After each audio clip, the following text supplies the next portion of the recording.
Kasus polisi beruntun, publik pertanyakan reformasi Polri, Mahfud, kami bukan penegak hukum. Di tengah agenda reformasi Polri yang digaungkan pemerintah sejak September 2025 lalu, kini justru makin banyak kasus-kasus yang menjerat anggota Polri, mulai dari kasus penganiayaan, pembunuhan, hingga narkoba. Terbaru ada kasus penganiayaan Bribda Masias, anggota Brimob Polda Maluku yang berujung meninggalnya Ed, siswa MTS di Tual pada Kamis, 19 Februari 2026.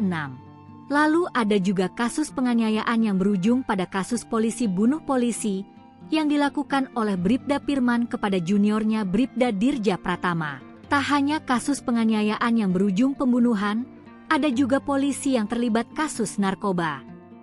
Ada 3 perwira Polri yang terlibat dalam kasus narkoba tersebut. Di antaranya ada Kasat Narkoba Polres Toraja Utara, AKP Arifan Effendi, Kasat Narkoba Polres Bima Kota, AKP Malaungi, dan Kapolres Bima Kota, AKBP Didik Putra.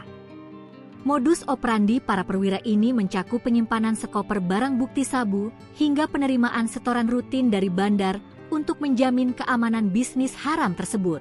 Di tengah banyaknya kasus yang menjerat anggota Polri ini, publik kemudian mempertanyakan kinerja Komisi Percepatan Reformasi Polri yang dibentuk oleh Presiden Prabowo Subianto.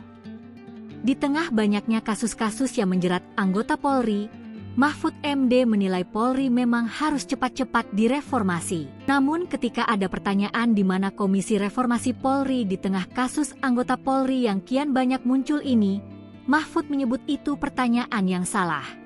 Karena pada dasarnya Komisi Percepatan Reformasi Polri dibentuk Presiden Prabowo bukan untuk menyelesaikan kasus pidana, termasuk kasus-kasus yang menjerat anggota Polri. Mahfud juga menegaskan bahwa Komisi Reformasi Polri bukan aparat penegak hukum baru yang bisa menyelesaikan kasus.